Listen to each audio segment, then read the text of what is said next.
What I found interesting in that in your introduction there was how you mentioned national power, wasn't it? Was Yeah, national it's power, national national power. grid, national power, national power. You were doing advanced services without calling it advanced services, without knowing it was advanced Yeah. services. Perhaps you just doing that route, and this kind of echoes some of our conversations of late. In the fact that I find with the conversation around servitization, and we're increasingly so,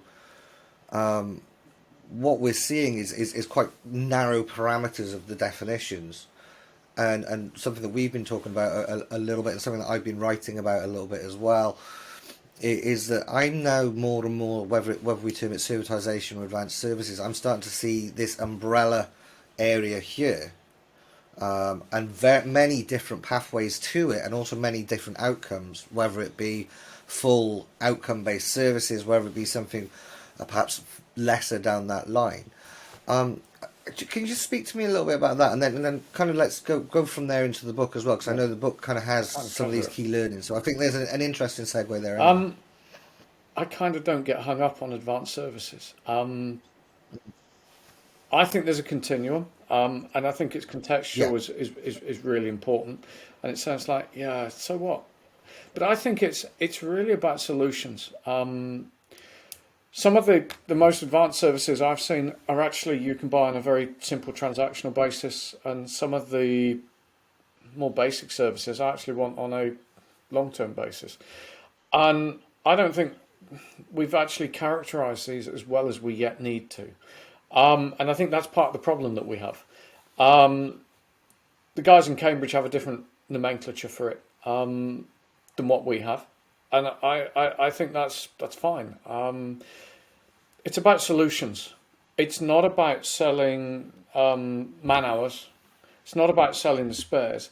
I think it's about bundling them into a solution that actually supports both parties and it allows risk transfer.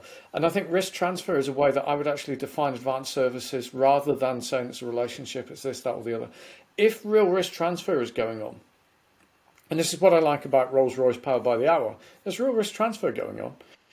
Just through the translation of the cost structure that I have, which is people and materials, into a per hour contract.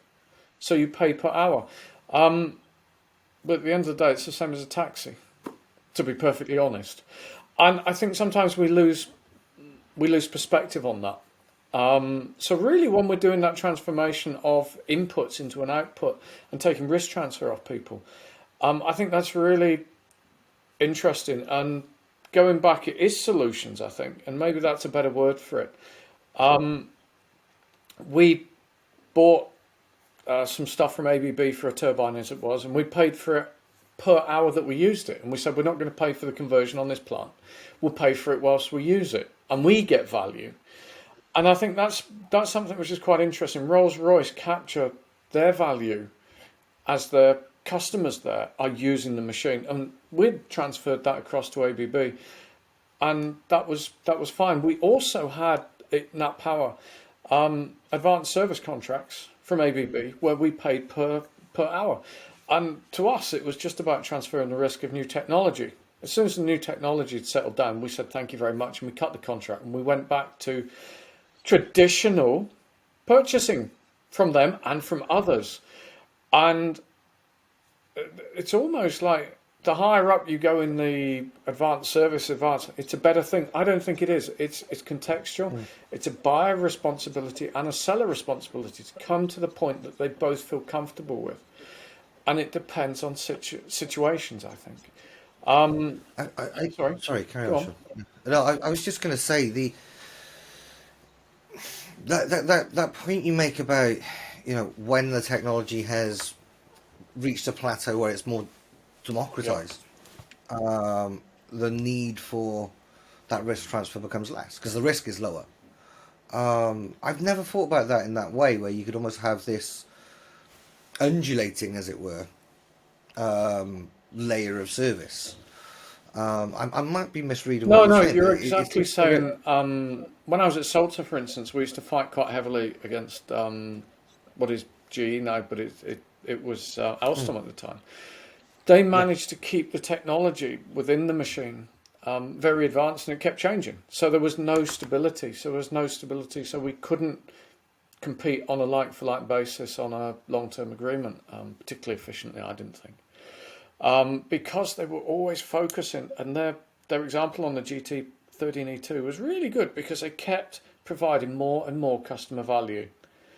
And actually, when you looked at their pricing and you compared it against how it was all fitting together, their pricing was pretty good on the value, and it kept changing. I've seen it in glass bottle manufacturing as well. Very similar model, pricing based on 2-year payback, and changing the model to a per bottle production as opposed to buying the materials.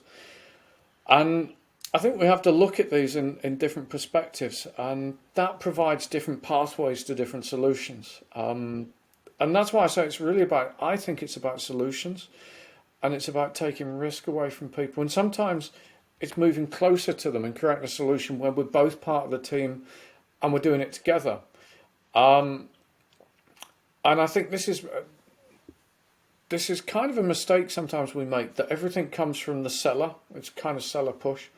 Most of the steps to novel or innovative solutions I've seen have often come from the buy side. And I'm fed up with doing this. Why are we doing this? So they're really expressing what their pains are. And then they sit together and say, no, it's stupid. Why are we behaving like this? Let's find a better way of collaborating. And I'm going down that route of solutions. I think there's a lot in common with alliance working as well as advanced services, because I think a lot of it is really quite collaborative in nature. And I think that's why we struggle sometimes with contract, because how do we get a contract together where we both work together? It's not a null-sum game. We can both make more money and make more money. And that's kind of moving towards where I think we need to go. And I saw Christian's doing some good stuff on customer experience. It's going in that direction, and trying to amortize customer experience, I think, is maybe that's another way of looking at advanced services rather than looking at the inputs. Because I feel a lot of the time we're trying to, has it got this? Has it got this? Has it got this? Has it got this? To be perfectly honest, I can do power by the hour with a piece of paper, and I get a little chitty sent to me every week to say how many flying hours the aeroplane's done. I can do it. Whether it's efficient is not, it's not efficient, but you could do it by having the data flow. So it's not a matter of having data that makes it advanced. Data does not make it smart. I think it's the way it collaborates and it connects together that makes it smart.